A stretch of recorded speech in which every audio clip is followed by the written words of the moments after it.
Hello, my name is Sam Hunter-Quika, and this is an overview of my research proposal on text-to-speech technology integration for English language learners. So a little bit about me. I live in Oceanside, California, so North San Diego County. I received my bachelor's in political science from San Diego State a few years ago, and then just recently I did get my multi-subject teaching credential. For now, I'm substitute teaching while I am looking for full-time employment. And I do have a huge passion for English language learners, which is why I pursued this master's. I did marry into a Hispanic family, and so I was able to see firsthand the challenges that they go through, especially through education. So I do have a personal connection to it. And what is text-to-speech? So it's an assistive technology, or also known as AT, which is basically just anything that helps people. And it's already embedded in most computers and websites, especially Google. It has a very easy way to access text-to-speech. And it can be played back and paused at any time, unlike a teacher speaking. It does incorporate both auditory and visual senses, making it a great asset for students, especially younger students. And how does it benefit ELL students specifically? When they're first learning English, it removes the focus from prosody and places it on comprehension. So they're not as hung up focusing on the pronunciation of words, their fluency, their vocabulary identification, and they're able to comprehend the text as a whole. Sections can also be paused or repeated, so if they need to hear something again, they're able to very easily, or if they need to pause, take a few moments to digest what they've heard, they're able to. And it can be translated into students' native language. So text-to-speech, most text-to-speech software allows you to highlight a text and translate it into another common language. So especially with Spanish, this is very important if comprehension is the key, it might be easier for the student to hear it in their native language so they can still get the same comprehension and the same content. So, and of course, technology helps keep students engaged. Kids in today's world love the use of technology, and it also prepares them for the future. Most jobs that they're going to encounter are going to utilize technology, so teaching them how to do that at a young age is very vital. Present research on the topic. So, just a few studies that I grabbed. Of course, like I'd stated, the less time and mental capacity on decoding the words, they can focus on comprehension. That was Cunningham and McNaughton. Very similar. So once you achieve proper prosody, you're able to have higher levels of comprehension. So that study was proof that there is a strong correlation between the two. And then Dalton and Strongman conducted research on comprehension levels according to the medium it was presented. So that's very similar to the study that I have proposed, which presents the same text both animated or on the computer and a traditional paper text.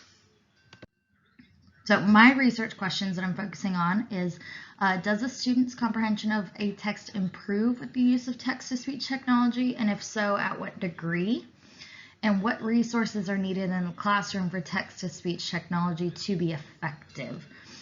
So that's, of course, going to be the first question with teachers and school districts administration is, what do we need? What is this going to cost us? So the fact that it is embedded on computers makes it very easy to implement and integrate in a classroom. So my study will be a single instrumental case study consisting of two groups of 5th grade students. I chose 5th grade because that's one grade I did my student teaching in, and I had a strong connection with the students. I love the age group. Their comprehension levels tend to be a bit higher. And so each group will be provided with the same text sample and comprehension questions. One group will serve as a control group. They will be provided text on paper only. The students will have to read it alone and then answer the comprehension questions alone. Then the experimental group will get the same text, but it will be provided electronically. And so they will have access to it both visually and auditory. And they will be encouraged, I should say, to read along while it is read to them, they will have the option to have the comprehension questions read to them as well, but they will still have to answer them individually. So my data collection method, this is a table I would use to collect my data. Of course, I'd want to note if they were part of the control or experimental group. And then I have noted the level of English language learner, because that will influence results. So whether they're emerging, expanding, or bridging.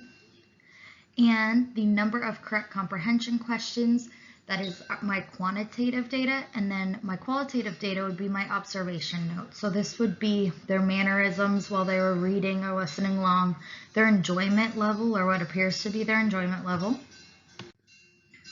and further considerations. So these would be follow-up questions that I would ask possible future studies. What is the best way to teach students how to properly utilize text-to-speech technology? Because as we know as teachers, everyone learns differently. And does the integration of text-to-speech technology place English language students at an unfair advantage to native English-speaking peers? Of course, we want to elevate English language learners to the same level as our English-speaking peers, but we want to make sure that we don't exceed that if we are not letting English-speaking peers utilize the same technology.